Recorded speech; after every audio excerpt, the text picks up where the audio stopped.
വിശുദ്ധ യോഹന്നാൻ എഴുതിയ സുവിശേഷം 19-ാം അധ്യായം. പീലാത്തോസ് യേശുവിനെ ചമ്മട്ടി കൊണ്ടടിപ്പിച്ചു. പടയാളികൾ ഒരു മുൾക്കിരീടമുണ്ടാക്കി അവൻ്റെ തലയിൽ വെച്ചു. ഒരു ചെമന്ന മേലങ്കി അവനെ അണിയിച്ചു.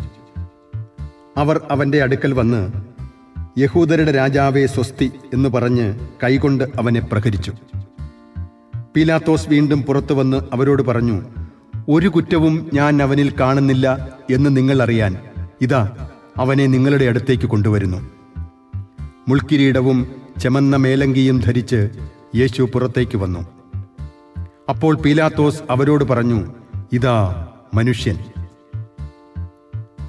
അവനെ കണ്ടപ്പോൾ പുരോഹിത പ്രമുഖന്മാരും സേവകരും വിളിച്ചു പറഞ്ഞു, അവനെ ക്രൂശിക്കുക, അവനെ ക്രൂശിക്കുക. പീലാത്തോസ് പറഞ്ഞു, നിങ്ങൾ തന്നെ അവനെ കൊണ്ടുപോയി ക്രൂശിച്ചുകൊള്ളുവിൻ. എന്തെന്നാൽ ഞാൻ അവനിൽ ഒരു കുറ്റവും കാണുന്നില്ല.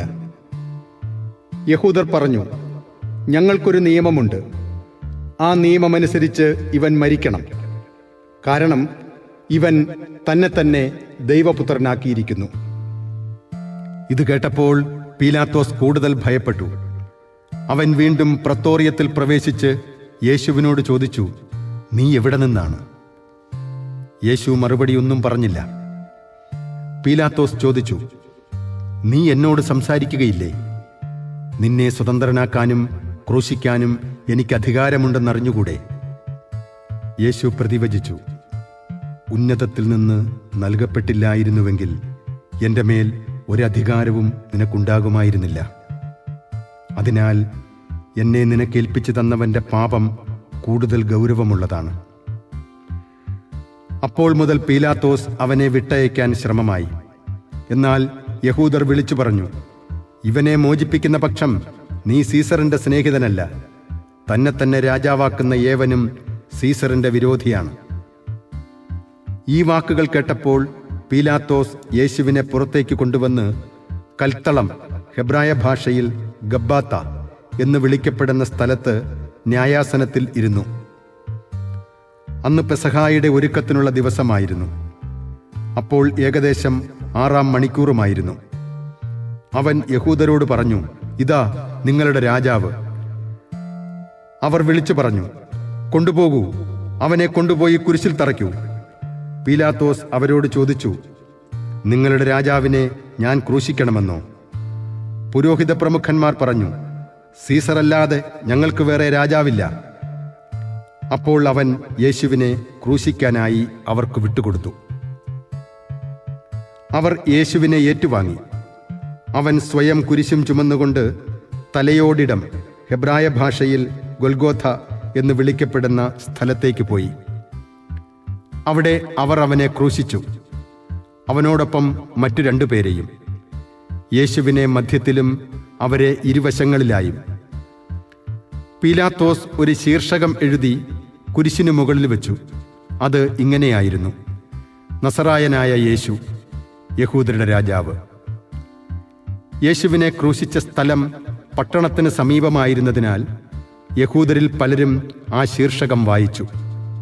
അത് ഹെബ്രായയിലും ലത്തീനിലും ഗ്രീക്കിലും എഴുതപ്പെട്ടിരുന്നു. യഹൂദരുടെ പുരോഹിത പ്രമുഖന്മാർ പീലാത്തോസിനോട് പറഞ്ഞു, യഹൂദരുടെ രാജാവ് എന്നല്ല, യഹൂദരുടെ രാജാവ് ഞാനാണ് എന്നവൻ പറഞ്ഞു എന്നാണ് എഴുതേണ്ടത്. പീലാത്തോസ് പറഞ്ഞു, ഞാൻ എഴുതിയത് എഴുതി.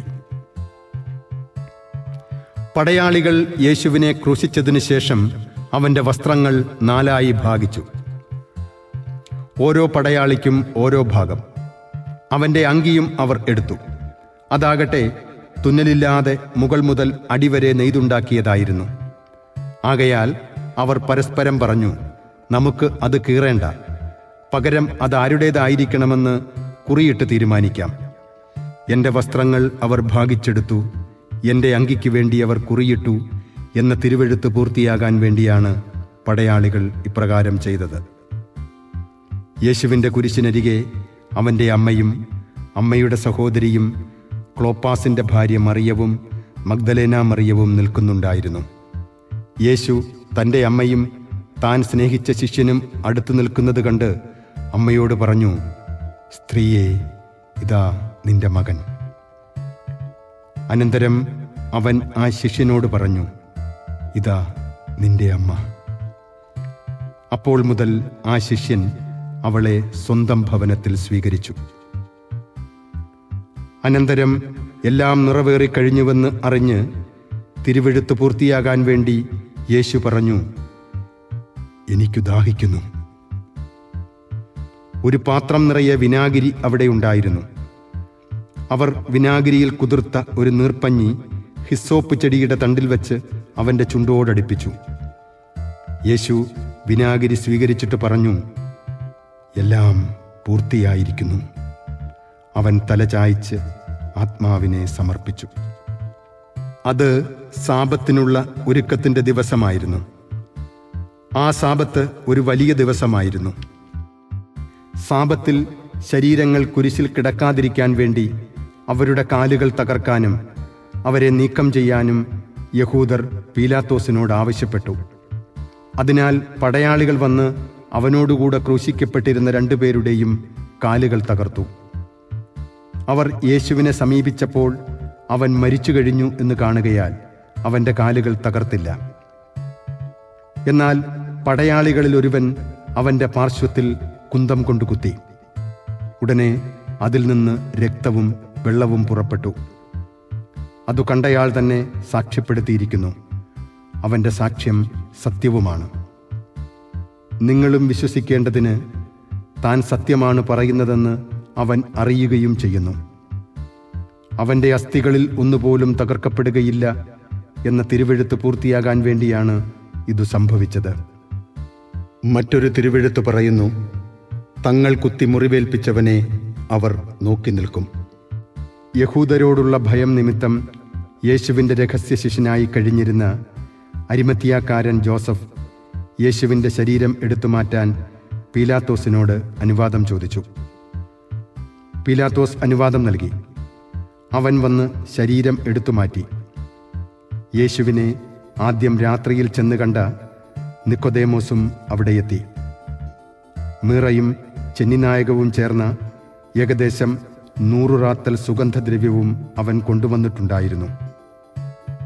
അവർ യേശുവിൻ്റെ ശരീരമെടുത്ത് യഹൂദരുടെ ശവസംസ്കാര രീതി അനുസരിച്ച് സുഗന്ധദ്രവ്യങ്ങളോടുകൂടെ കച്ചയിൽ പൊതിഞ്ഞു. അവൻ ക്രൂശിക്കപ്പെട്ട സ്ഥലത്ത് ഒരു തോട്ടം ഉണ്ടായിരുന്നു. ആ തോട്ടത്തിൽ അതുവരെ ആരെയും സംസ്കരിച്ചിട്ടില്ലാത്ത ഒരു പുതിയ കല്ലറയും ഉണ്ടായിരുന്നു. യഹൂദരുടെ ഒരുക്കത്തിൻ്റെ ദിനമായിരുന്നതിനാലും കല്ലറ സമീപത്തായിരുന്നതിനാലും അവർ യേശുവിനെ അവിടെ സംസ്കരിച്ചു.